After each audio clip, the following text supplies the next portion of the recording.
In today's video, we're making a quilt that looks impressive but is surprisingly beginner friendly. It's bold and modern and it comes together quickly. Now I think you're going to love this one, so let's get started. So you're going to need 6 different fabrics for this quilt, and I'll be using this range called Emily Bell from Liberty Fabric. I have labelled my fabrics from A to F just to keep me on track, as we will be cutting different quantities of squares from each fabric. For this design, I have used grey and white as my contrasting fabrics. Now the cutting part for this quilt is pretty simple, as we'll be cutting everything to the same size. So for fabric A, I'm just going to line up my ruler at the 10.5 inch mark and cut. And I'll repeat that so that at the end I end up with 2 strips of fabric. Now I'm going to take each of those strips and trim off the edge to ensure that I have a nice straight edge to work with. Then I'll turn the strips around so that I'm in the right position to cut. And you can see here that I've actually stacked the 2 strips just to make it quicker to cut, but you can cut 1 strip at a time if you prefer. And now I'll line up the ruler on the 10.5 inch mark and cut. And you can see that I have 2 squares here since I stacked the strips. Now I need 8 squares in total, so I'm going to continue along the strip until I have them all cut. If you're starting to think about Christmas projects, then now is the perfect time to check out Craftsy, the sponsor of today's video. Craftsy is an online community for crafters of all skill levels from beginner to advanced, and it's filled with thousands of classes on quilting, sewing, knitting, baking and so much more.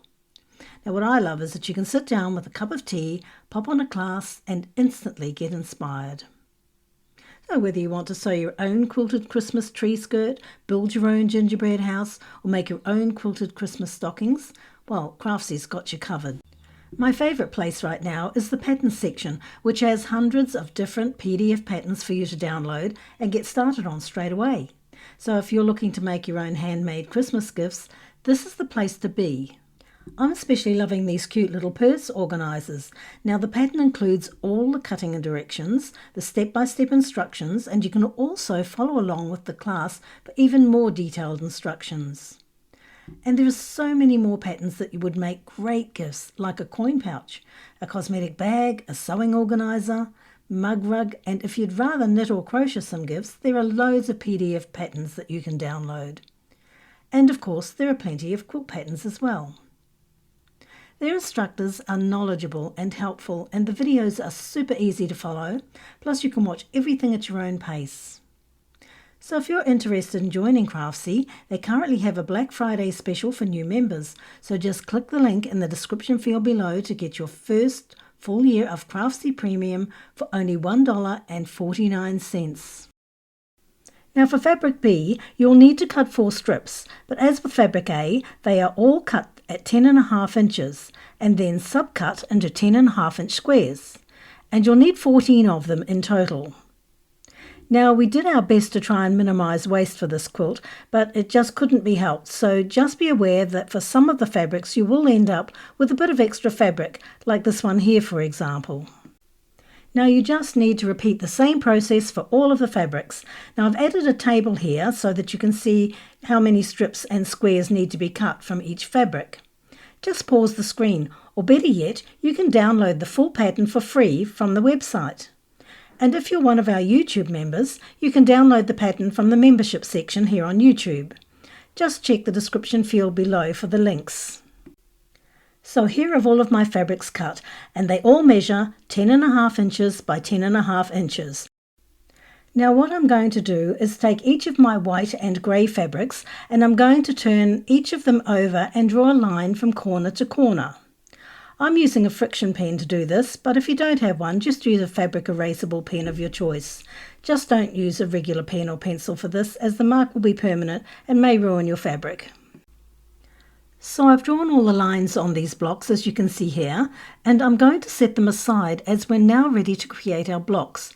And this is pretty simple, since we will only be creating one type of block for the whole quilt. So I'll take 4 of the fabric A squares and place them on my mat, and then I will take 4 of the fabric F squares and place them on top of the squares with the right sides facing. And now I'm going to sew 1/4 inch on either side of those lines. I like to pin as it just holds everything in place while I sew, but you don't have to if you prefer not to. And now that I have all 4 sewn, I'm just going to pop them aside for the moment and grab my other 4 red squares and I'll lay them on my mat. And this time I will be placing the grey squares on top. And again I'll sew along either side of the line for each of the squares. Now that they are completed, I'll set them aside and I'll continue on with all of the other fabrics, matching each of them with a contrasting grey or white fabric, and I'll sew on either side of the drawn line for each of them. Now all of the details will be in the pattern, which, as I've already mentioned, you can download for free. So I have all of the squares sewn together, as you can see here, and now what I'm going to do is take one of these and place my ruler along the drawn line and cut. And now when I open up each of these pieces, we can see that we have 2 half square triangles. And now I'm going to repeat that with all of the other pieces that I have here. Okay, I have them all cut now, as you can see, and I'm going to go ahead and press the seams for each of these towards the coloured fabrics. Now all of the blocks have been pressed, and at this point normally I'd trim these back so that they are all one size, but we found out that we didn't really need it. Because of the method we used to create these half square triangles, they were pretty close to perfect. However, if you find your blocks are not so consistent, then by all means go ahead and trim them. You could trim them back to 9 3/4 or 9 1/2. And if you're not sure how to do that, we have a tutorial on how to trim up half square triangles, and I'll put a link in the description field below. Now it's time to head over to our design floor and lay this quilt out. Now, apart from the directions on the website, we also have a free PDF pattern for you. So arrange your blocks according to the diagram we provide and watch the diamond shapes appear. Now, I always recommend taking a quick photo of your layout before sewing so nothing gets mixed up. Now I'm ready to sew these blocks into rows, so I'll start with the bottom row, and I usually do this in lots of 2, but you can also go ahead and just pin the whole row together and sew it all in one go. Now at this point we did go ahead and trim off the dog ears from each of the blocks. Now you don't have to do this, but I find to get more precise piecing when I do. As you can see, my rows are sewn together now, and before I go ahead and sew all of the rows together, I want to quickly show you the backs of the first 2 rows so you can see how I've pressed the seams. So the bottom row seams are pressed to the right, and the second row seams are pressed to the left, and I'll continue all the way up the quilt, alternating the pressing for each row. Alternating the seams this way means that they will nest nicely when it comes to sewing the rows together, and ultimately it means that you'll end up with seams that line up perfectly, or as close to perfect as possible. So there you have it, my quilt is complete, and at this stage you could add borders if you'd like a little extra size, but I'm going to leave mine as it is. Now if you've enjoyed this tutorial, don't forget to like the video, subscribe to the channel, and check the description for the full pattern details.